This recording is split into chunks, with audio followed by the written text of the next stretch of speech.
Yesterday night again. We three friends were having dinner somewhere, and two of my friends were industrialists, and they are partner in their business, and they are doing pretty well.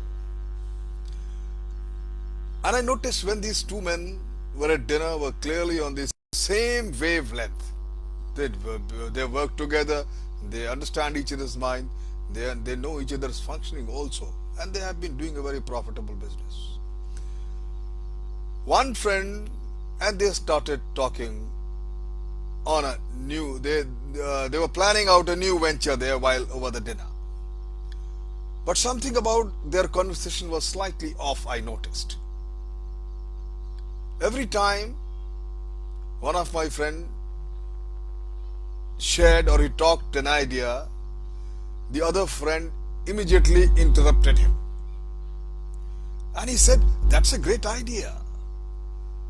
And he would then add this, "But it would work better if you," and then he would trail off into a story about how it worked for him several years earlier in another venture or somewhere else. And when he finished giving his detailed version of success, adding on to the first friend's view, now is the first friend's friend. He would pick up where he left off, only to be interrupted within seconds by the second friend once again, and they went on back and forth like long rally of the ball in a tennis game. As a third party, I was sitting at the table, and I got an idea again. I picked up a title for today's talk, that adding too much of value to your thought. I watched and listened. As a trainer, I am used to monitoring people's dialogue, listening with absolute alertness, with great intensity for clues that will reveal why these otherwise accomplished people, they annoy their partners, they annoy their bosses, and they annoy their subordinates. Ordinarily, I keep quiet in these such situations because both are my friends. But a friend who was more dearer to me, and I realized that he was getting involved in a classic destructive smart person behavior. I simply told him, "Will you please stop and quit and let him talk? Stop trying to add value to the discussion." My friend, when my first friend to whom I said, he kept quiet. He was simply displaying in full flower the other person was a variation, and the need to add value is stopped. It's common, my friend, among all leaders who are running the show. They retain the remnants of the top-down management style, where the job was to tell everybody what to do. And these leaders are smart enough to realize that the world has changed, that most of them have no idea, beside their specific areas of expertise. And because since they don't update themselves, they will ever know the changing methods, techniques and skill, and even the changing environment. But old habits die hard, my friend. It is extremely difficult for successful people to listen the other person tell you something that they already know without communicating it. And they will convey or even say that we already know that, and we know, in fact, a better way than what you are suggesting.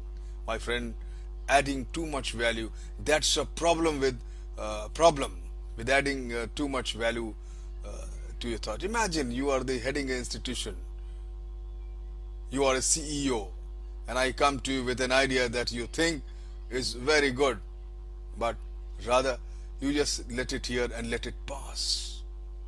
You just pat on me, on my back and say, great idea. Your indications, because you have to add value to is to say good idea, but it's better if you tried in this manner, in this way, and you add on. My friend, the problem is you may have improved to content of my idea by 5%. Yeah, you can add something more to what I have suggested or anyone has suggested. But what you have actually done? You have reduced his commitment to executing it by 50%. Why? Because you have taken away his ownership of the idea and presented as your own idea. My idea is now your idea. This is a thought they convey. And I will walk out of your office less enthused about this when I walked in.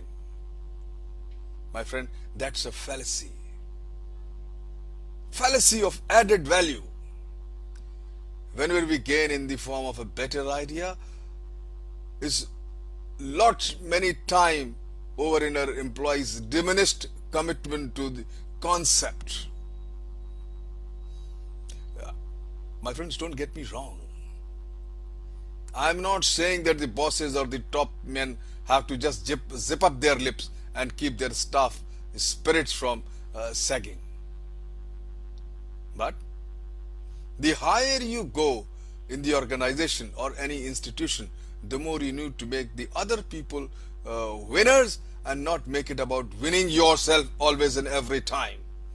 The big death nail to the team spirit and achieving synergy. My friend, for bosses, this means closely monitoring how you hand out the encouragement.